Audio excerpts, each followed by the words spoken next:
Alright guys, sa mapagpalang araw sa inyong lahat. Meron tayong reaction video dito kay Karob Trip at pag-alis kay Arroyo bilang House Deputy Speaker. Tila pagiba sa mga Duterte strategies. Ayan, panoorin po natin ginawang pagtanggal kay Congressman Gloria Arroyo bilang House Deputy Speaker. Aniya dalawang beses itong ginawa kay Arroyo sa isang session at nagpakita umano ng uri ng liberatong mayroon ngayon sa Kamara. Panoorin po natin ang buong detalye dito sa UNTV and don't forget to subscribe. Rob Trip. Hindi ko alam kung sinong advisor ni Speaker. We wouldn't want to be an advisor for such a guy. But, you know, when you do that to a former president twice, already in one single regular session, it tells you a lot about the kind of leader Martin Romualdez is, as compared to PGMA. I think the intention really is to destroy the Dutertes.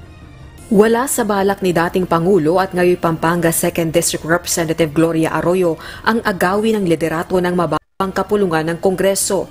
Ito ang kanyang iginiit matapos maalis bilang Deputy Speaker ng Kamara sa plenary session kagabi November 7.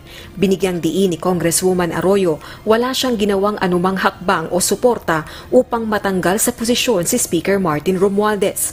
Anya, laging may intriga sa politika na karamihan ay mababaw at kung nakumbinsi ng ibang nang iintriga si Speaker Romualdez, wala na anya siyang magagawa.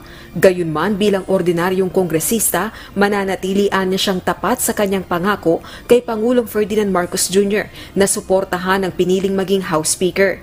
Ipinaliwanag ni Pampanga 2nd District Representative at dating Pangulong Gloria Macapagal Arroyo na wala siya sa Pilipinas nang magpapirma ng House Resolution No. 1414 ang House Leadership upang ipahayag ang suporta sa liderato ni House Speaker Martin Romualdez at manindigan para sa Kamara laban sa mga naging pahayag ni dating Pangulong Rodrigo Duterte.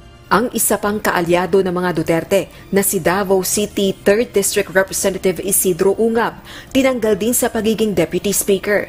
May magkakaiba namang pananaw ang ilang mambabatas ng tanungin sa nangyayari sa Kamara at issue kung may unity pa ba o pagkakaisa sa Kamara. Personally, nakikita natin talagang matagal nang may lamat, no? Simula pa lang nung nag-resign ang Vice Presidente sa Lakas, si MD, ay nakita na namin dun yung lamat. Tingin natin magpapatuloy ito dahil nakikita natin yung mga interest for higher position, di ba? ng Vice. At saka, so, siyempre hindi natin maalis kay Speaker yon. Isang prueba niya, wala namang tumawag sa akin para supportahan siya. Kahit sino. In other words, mukhang the status quo is robust, solid, and vigorous. With respect to doing the job that is na inatas po ng Filipino people sa House of Representatives. Wala akong naririnig na sa South Lounge, kung kumakain kami, wala naman chismis. Kung mayroong partidong bagong medyo nandun yung mga powers that be, nagpopularize yung mga tao dun. So, it's natural that kung saan yung napupuntahan ng maraming isda, na marami ang resources, siyempre doon ka pupunta, di ba? That's just a parallelism that I could say. Nothing else.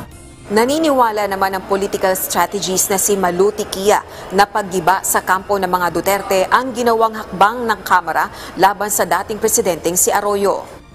Malinaw din umanong ipinapakita sa mga nangyayari sa House of Representatives ang uri ng lideratong meron ito sa ilalim ni House Speaker Romualdez. That plan will take a lot of money because it's still, you go back. May midterm pa tayo. You're not even sure if the Vice President will run. So I don't understand why the intention is to, demolish everyone and on the path of trying to provide a contrast na ako mas mabuting leader, sisirain ko kayong lahat.